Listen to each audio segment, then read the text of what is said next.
Morning voice എന്ന അനുഗ്രഹീത പ്രോഗ്രാമിലേക്ക് ഏവർക്കും സ്വാഗതം. ദൈവനാമമഹത്വത്തിനായി ഒരു ഗാനം നമുക്കിപ്പോൾ ശ്രവിക്കാം. മുൾമുടി ചൂടി തൂങ്ങപ്പെട്ടത് എൻ പേർക്കാണല്ലോ, മുൾമുടി ചൂടി തൂങ്ങപ്പെട്ടത് എൻ പേർക്കാണല്ലോ.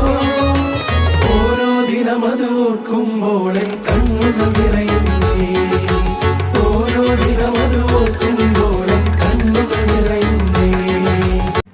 ഇന്ന് ദൈവവചനത്തിൽ നിന്ന് കർത്താവിന്റെ ദാസൻ പി.സി. വർഗീസ് എറണാകുളം ധ്യാനചിന്തകൾ പങ്കുവയ്ക്കുന്നു. പ്രാർത്ഥനയോടെ ശ്രമിച്ചാലും. കർത്താവായ യേശുക്രിസ്തുവിൻ്റെ നാമത്തിൽ മോർണിംഗ് വോയിസിൻ്റെ എല്ലാ ശ്രോതാക്കൾക്കും ക്രിസ്തുവിൽ എൻ്റെ പ്രഭാത വന്ദനം.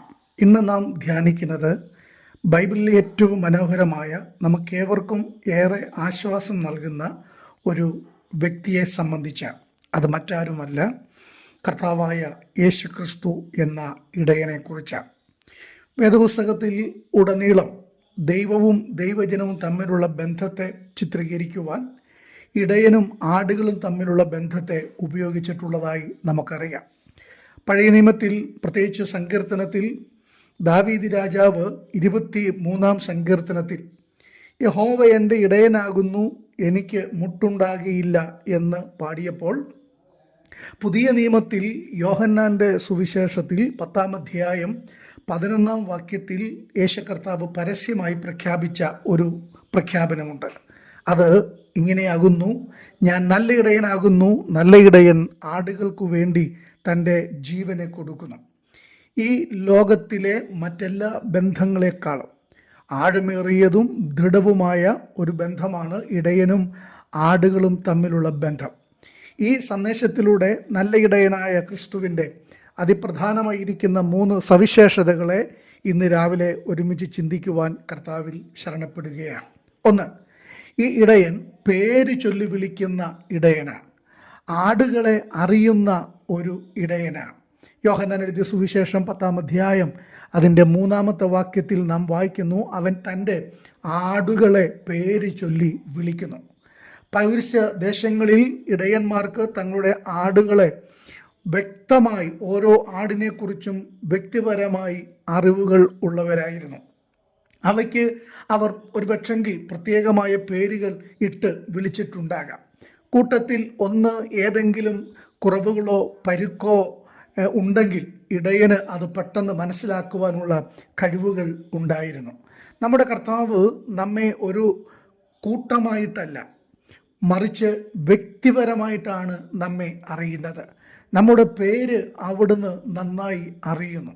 നമ്മുടെ ജനനത്തിന് മുമ്പ് തന്നെ നമ്മെ കണ്ട ദൈവമാണ് നമ്മുടെ കർത്താവ്. യേശു പറഞ്ഞു, അവിടുന്ന് തൻ്റെ ആടുകളെ അറിയുന്നു.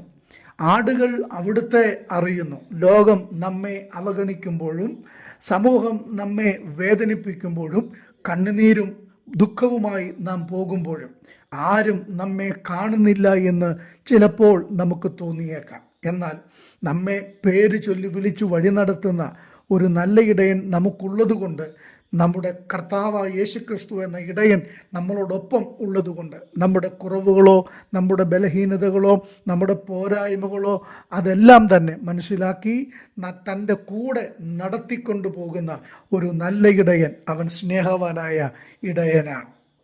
2-ാമത്തെ ചിന്ത എന്ന് പറയുന്നത് ജീവൻ നൽകി സംരക്ഷിക്കുന്ന ഇടയൻ.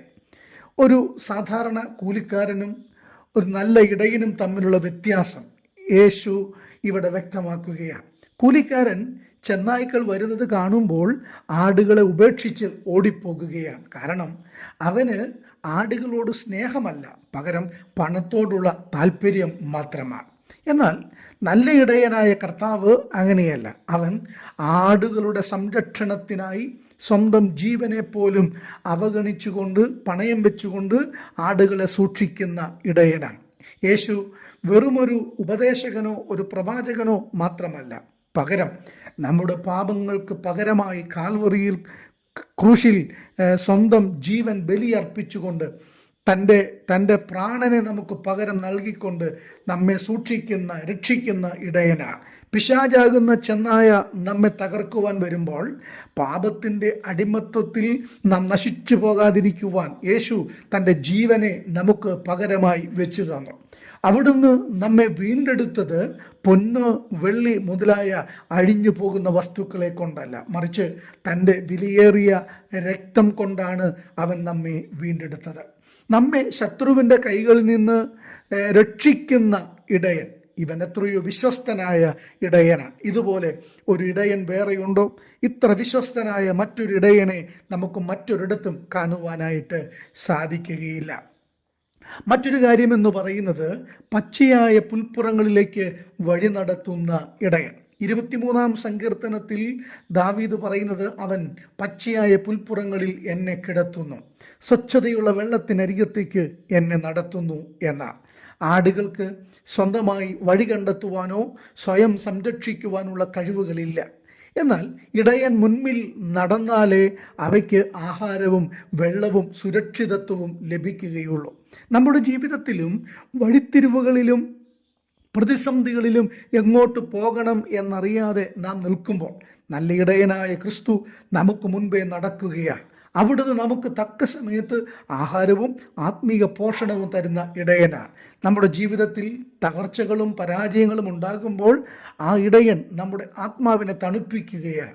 മരണത്തിൻ്റെ താഴ്വരയിൽ കൂടെ നാം കടക്കുമ്പോഴും അവിടുന്ന് വടിയും കോലുമായി നമുക്ക് തണുപ്പേകി സാന്ത്വനിപ്പിച്ച് നമ്മെ നടത്തുന്ന ഒരു നല്ല ഇടയനാണ്. പ്രിയ ദൈവമക്കളെ, ഇന്ന് നാം ഈ സന്ദേശം ഈ പ്രഭാതത്തിൽ കേൾക്കുമ്പോൾ ഒരു കാര്യം ഹൃദയത്തിൽ ഉറപ്പിക്കുക: നാം അനാഥരല്ല, നാം ആരുമില്ലാത്തവരല്ല. നമുക്കൊരു നല്ല ഇടയനുണ്ട്. നിങ്ങൾക്ക് ഒരു നല്ല ഇടയനുണ്ട്.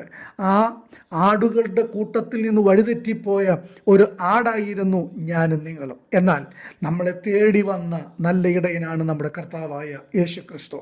99 ആടുകളെ സുരക്ഷിതമായി മറ്റൊരിടത്ത് ആക്കിയിട്ട് വഴിതെറ്റിയ ഒന്നിനെ തോളിലേറ്റി സന്തോഷത്തോടെ മടങ്ങി വരുന്ന ഇടയൻ്റെ സ്നേഹം അതെത്ര വലുതാണ്. ഈ നല്ല ഇടയൻ്റെ ശബ്ദം ഇന്ന് രാവിലെ നമുക്ക് കേൾക്കുവാൻ ഇടയായി തീരട്ടെ. തിരുവെഴുത്തിലൂടെ ആ ഇടയന് നിങ്ങളോടും എന്നോടും പറയുവാനുള്ളത് ഇന്ന് രാവിലെ നമുക്ക് ധ്യാനിക്കുവാൻ, ചിന്തിക്കുവാൻ ഇടയായി തീരട്ടെ. അവിടുത്തെ മാത്രമല്ല, പിന്തുടരുവാൻ, അവനെ അനുഗമിക്കുവാൻ നമുക്ക് ദൈവം കൃപ ചെയ്യുമാറാകട്ടെ. മാത്രമല്ല, ആ കർത്താവിൻ്റെ ഇടയനായ ക്രിസ്തുവിൻ്റെ സ്നേഹവും ക്രിസ്തുവിൻ്റെ മരണവും പാപപരിഹാരത്തിനു വേണ്ടി ഒഴുക്കിയ പുണ്യ രക്തവും അതിലൂടെ ലഭിക്കുന്ന പാപമോചനവും പ്രാപിക്കാത്ത ആരെങ്കിലും ഉണ്ടെങ്കിൽ നിങ്ങൾക്കും ഈ യേശുക്രിസ്തുവിൻ്റെ നല്ല ആടായി തീരുവാൻ, യേശുക്രിസ്തു നിങ്ങളുടെ ഇടയനായി തീരുവാൻ ഒരവസരമുണ്ട്. അതിന് നിങ്ങളുടെ ജീവിതം ക്രിസ്തുവിന് വേണ്ടി സമർപ്പിക്കുക. കർത്താവിനെ ഹൃദയത്തിലേക്ക് ഏറ്റെടുക്കുവാൻ ഇടയായി തീർന്നാൽ ഈ യേശു നിങ്ങളുടെ ഇടയനായി മാറും. ആ ഇടയൻ്റെ ഒരാടായി നിങ്ങൾക്കും തീരുവാനായിട്ട് സാധിക്കും. അതിന് സർവശക്തനായ ദൈവം സഹായിക്കട്ടെ. അപ്പോൾ തന്നെ കർത്താവിനെ സ്വന്തം രക്ഷിതാവും കർത്താവുമായി സ്വീകരിച്ച് ആ ഇടയൻ്റെ ആടുകളായി തീർന്ന നമുക്കോരോരുത്തർക്കും സാന്ത്വനം അനുഭവിച്ച് കൃപ പ്രാപിച്ച് അനുഗ്രഹിക്കപ്പെട്ടവരായി ഇന്നത്തെ ദിവസത്തിൽ നമുക്ക് മുന്നോട്ട് ജീവിക്കുവാൻ കർത്താവ് നമ്മെ എല്ലാവരും സഹായിക്കട്ടെ എന്ന് ആഗ്രഹിച്ച് പ്രാർത്ഥിച്ചുകൊണ്ട് ഇന്നത്തെ ചിന്ത അവിടെ അവസാനിപ്പിക്കുന്നു. ദൈവനാമം വാഴ്ത്തപ്പെടുമാറാകട്ടെ. ആമേൻ.